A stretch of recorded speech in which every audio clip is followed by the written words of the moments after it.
क्या होता है इलेक्ट्रोड पोटेंशियल, क्या होता है standard electrode potential and what is the EMF of cell. तो पहले देखिए, सबसे पहले है electrode potential. So what is electrode potential? The potential difference between metal electrode and its respective electrolytic solution is called electrode potential. और इस electrode potential को हम किससे रिप्रेजेंट करेंगे, ई से। अब इसमें एक और टर्म आती है standard electrode potential.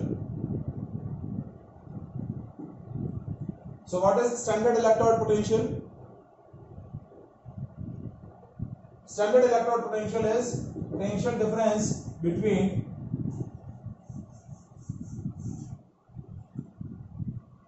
metal electrode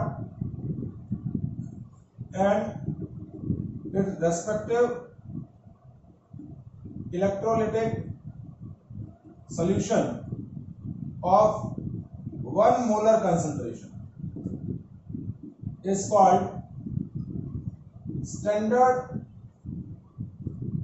electrode potential।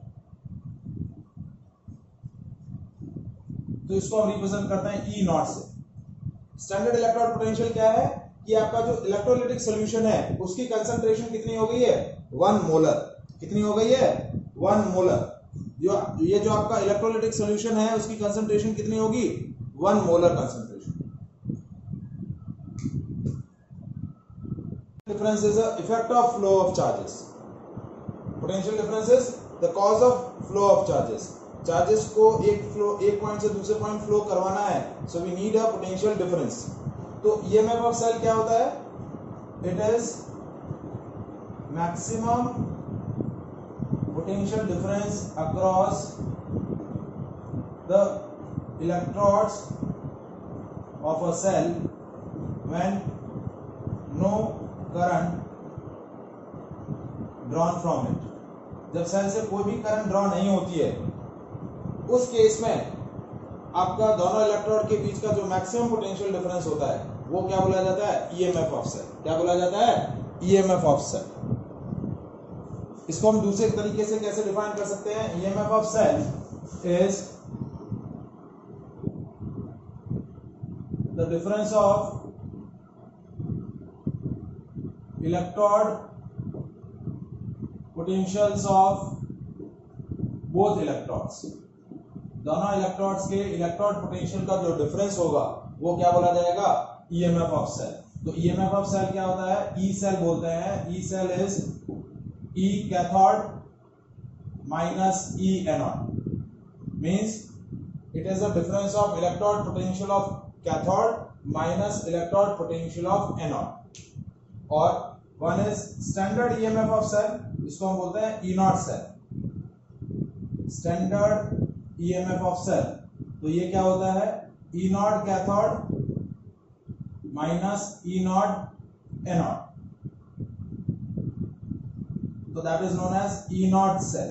तो E naught cell is what, standard EMF of cell, that is the difference of standard electrode potential of both the electrodes. E naught cathode क्या है, standard electrode potential of cathode. और E naught anode क्या है, standard electrode potential of anode.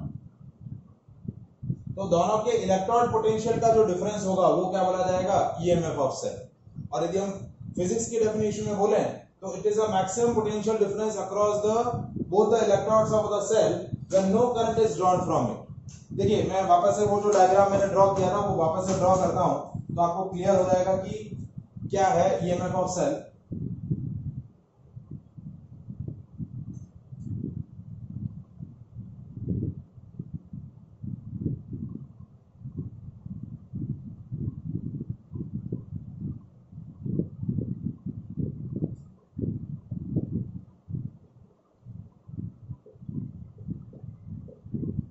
This is zinc electrode, this is copper electrode, this is zinc sulfate solution, this is copper sulfate solution.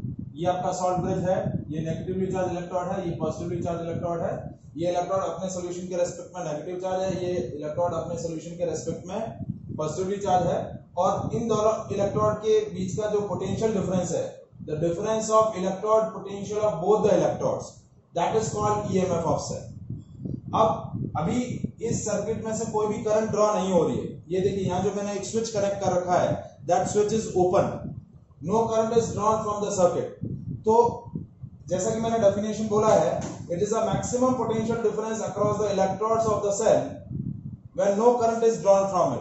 तो जब circuit से कोई भी current draw नहीं हो रही है, उस केस में इन दोनों इलेक्ट्रोड्स के इलेक्ट्रोड पोटेंशियल का जो डिफरेंस होता है वो क्या बोला जाता है? EMF of cell.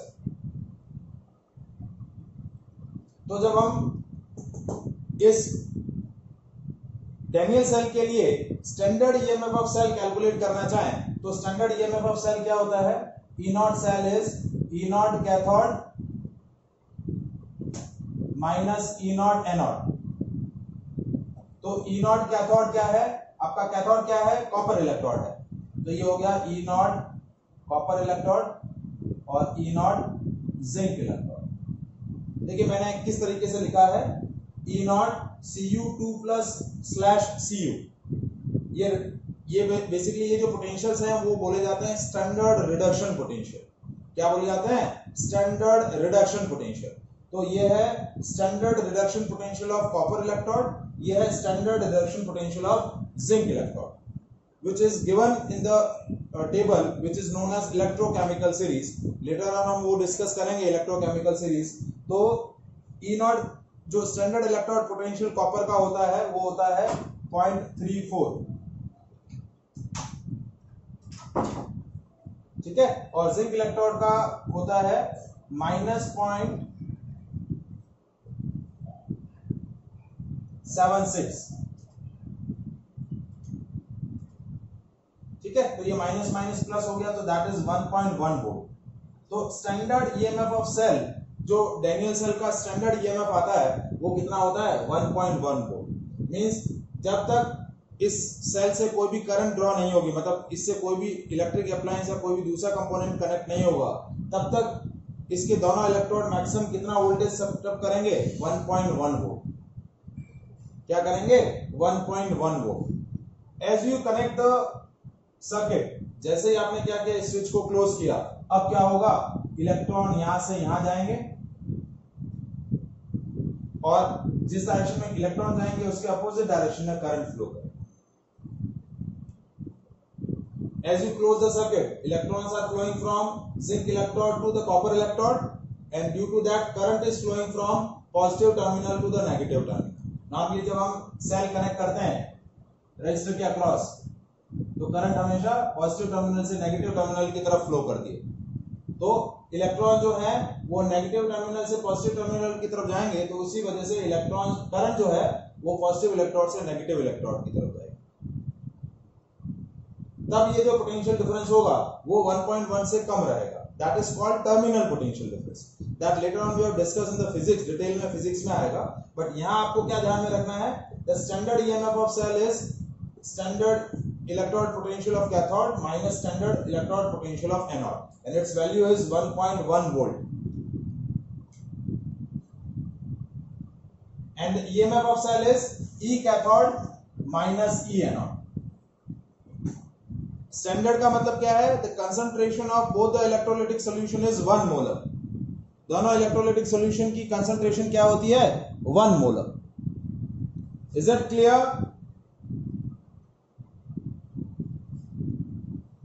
ठीक है, एनोड पर हमेशा ऑक्सीडेशन रहेगा, कैथोड पर रिडक्शन रहेगा. Now next is how to represent the electrochemical cell. किस तरीके से आप इलेक्ट्रोकेमिकल सेल को रिप्रेजेंट कर सकते हैं? ठीक है, तो वो इंपॉर्टेंट है. ये हमने जो एग्जांपल लिया वो स्पेशली हमने किसका एग्जांपल लिया? डैनियल सेल का.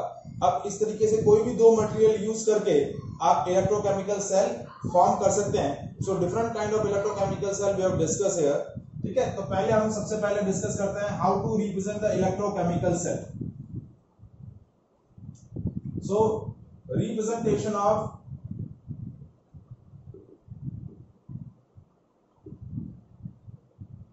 electrochemical cell, ठीक है। First we represent two vertical line, ये दो वर्टिकल लाइंस क्या रिप्रेजेंट करेगी, सॉल्ट ब्रिज। किसको रिप्रेजेंट करेगी, सॉल्ट ब्रिज को। सॉल्ट इस वर्टिकल लाइंस के लेफ्ट हैंड साइड में आपका क्या रहेगा, एनोड, और इस साइड में आपका क्या रहेगा, कैथोड। ये है एनोड और ये पोर्शन कैथोड। हम डैनियल सेल का रिप्रेजेंटेशन कर रहे हैं, तो Daniell cell consist of zinc electrode as anode dip into the zinc sulfate solution। तो ये zinc electrode dip into the zinc sulfate solution of concentration C1, ठीक है, और ये नेगेटिव इलेक्ट्रोड। एंड कैथोड में क्या करेंगे, copper sulphate solution dip into the copper electrode, और ये पॉजिटिव। इसको इस तरीके से भी रिप्रेजेंट किया जा सकता है, जिंक आयन है और कॉपर सल्फेट के अंदर आपके पास कॉपर आयन है।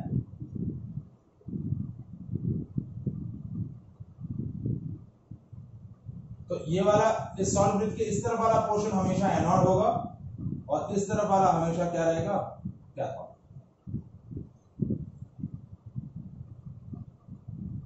अब एक सिंपल सा लॉजिक में आपको एक्सप्लेन कर रहा हूं कि सपोज आपके पास डैनियल सेल के अलावा कोई और दो मटेरियल हो और उन दोनों मटेरियल को यूज करके आपको क्या कंस्ट्रक्ट करना हो, इलेक्ट्रोकेमिकल सेल।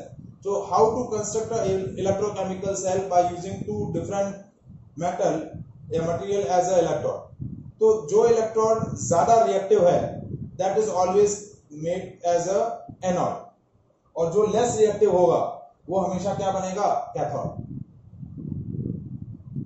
ठीक है। जो मोर रिएक्टिव है वो हमेशा क्या बनेगा, एनोड, और जो लेस रिएक्टिव है वो क्या बनेगा, कैथोड। यदि उन मटेरियल के स्टैंडर्ड इलेक्ट्रोड पोटेंशियल आपको गिवन है, फॉर एग्जांपल कि आपके पास दो ऐसे मटेरियल है जिनके स्टैंडर्ड इलेक्ट्रोड पोटेंशियल आपके पास गिवन है, तो the material which has a more negative value of standard reduction potential is made as a anode, और the material which has less negative और more positive value of standard electrode potential is made as a cathode. जैसे आपको एक question दिया है कि suppose आपको construct करना है, for example electrochemical cell by using two metals copper and silver.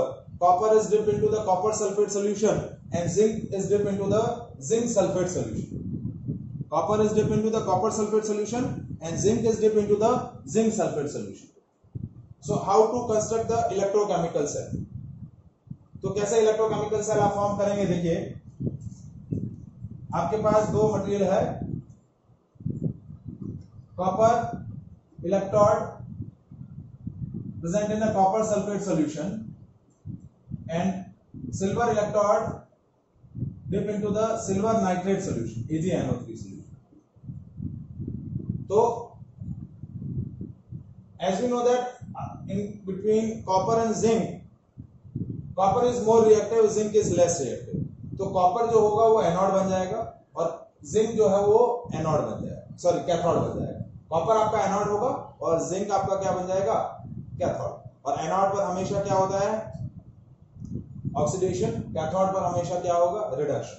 तो अब कैसे फॉर्मेशन होगा देखिए इलेक्ट्रोकेमिकल सेल का। तो एनोड क्या हुआ, कॉपर, एनोड क्या बनेगा, कॉपर। तो copper atom loses the electron and converted into copper ion, ठीक है। एंड कैथोड पर क्या हुआ, रिडक्शन। तो रिडक्शन में क्या होगा, gaining of electron. So silver ion accept the electron and converted into silver atom. Balance करें 2 2 एंड 2, तो ओवरऑल सेल रिएक्शन क्या हो जाएगी, overall cell reaction is copper 2 silver ion is converted into copper ion and 2 silver ion. That is your overall cell reaction. And how to represent this electrochemical cell? ये आपका salt bridge, इस तरफ आपका आ जाएगा copper electrode, इस तरफ आ जाएगा silver electrode. तो यहां देखिए कॉपर आयन और कॉपर इलेक्ट्रॉन सॉलिड में ये नेगेटिव हो जाएगा, और यहां silver ion of concentration C2 and silver electron. So that is your electrochemical cell. ये आपका हो जाएगा कैथोड और ये हो जाएगा एनोड। तो जो ज्यादा रिएक्टिव है वो हमेशा एनोड बनेगा, जो लेस रिएक्टिव है वो कैथोड बनेगा। So कोई भी दो मटेरियल यूज करके आप इलेक्ट्रोकेमिकल सेल बना सकते हैं। ये आपका एनोड रहेगा, ये कैथोड रहेगा। ये आपका इलेक्ट्रोकेमिकल सेल का रिप्रेजेंटेशन, एनोड पर हमेशा ऑक्सीडेशन होगा, मींस एटम इलेक्ट्रॉन लूज करके आयन बनाएंगे। कैथोड पर हमेशा रिडक्शन रहेगा, मतलब आयन इलेक्ट्रॉन एक्सेप्ट करके एटम्स में कन्वर्ट हो जाएंगे। ये दो हाफ सेल रिएक्शन बोली जाएंगी, ये कंप्लीट सेल रिएक्शन बोली जाएगी। जैसे डैनियल सेल का मैं कंप्लीट रिप्रेजेंटेशन आपको बताऊं तो डैनियल सेल में क्या था, ये जिंक आयन, ये कॉपर एटम और ये कॉपर, ठीक है। तो कॉपर में क्या हो रहा था, एनोड पर क्या हो रहा था, जिंक एटम किसमें कन्वर्ट हो रहे थे, जिंक आयन में, बाय लूजिंग 2 इलेक्ट्रॉन। और कैथोड पर क्या हो रहा था, कॉपर आयन 2 इलेक्ट्रॉन एक्सेप्ट करके कॉपर एटम में कन्वर्ट हो रहा था। तो ओवरऑल सेल रिएक्शन क्या थी, zinc atom react with the copper ion and convert it into zinc ion and form the copper atom. So that is overall cell reaction of the Daniell cell. ये आपकी Daniell cell हो। तो देखिए zinc और copper में zinc ज्यादा reactive है, तो जिंक को हमने एनोड बनाया, कॉपर को हमने क्या बनाया, कॉपर को हमने कैथोड बना लिया। देखिए इसका स्टैंडर्ड इलेक्ट्रॉन पोटेंशियल जो होता है वो होता है -0.76 और इसका होता है 0.34 प्लस 0.34। तो जिसका standard reduction potential more negative होगा वो हमेशा एनोड बनेगा, जिसका standard reduction potential more positive होगा या लेस नेगेटिव होगा वो हमेशा कैथोड बनेगा। कहीं कहीं बार क्या होता है, स्टैंडर्ड इलेक्ट्रॉन पोटेंशियल देकर भी पूछ लेते हैं कि you just make a electrochemical cell. तो इस तरीके से आपको इलेक्ट्रोकेमिकल सेल क्या करना है, कंस्ट्रक्ट करना है। Is it clear? समझ में आया? जैसे कॉपर इलेक्ट्रोड और सिल्वर इलेक्ट्रोड, उसका यदि आपको ईएमएफ ऑफ सेल कैलकुलेट करना है, स्टैंडर्ड ईएमएफ ऑफ सेल, तो उनके स्टैंडर्ड इलेक्ट्रॉन पोटेंशियल का डिफरेंस कैलकुलेट कर लो तो आपको क्या मिल जाएगा, ई नॉट सेल मिल जाएगा। ई नॉट सेल क्या होता है, standard EMF of cell when the concentration of their respective electrolytic solution is 1 molar. Is it clear? समझ में आया? ठीक है, एक बार ये पूरा प्रॉपरली आप इसको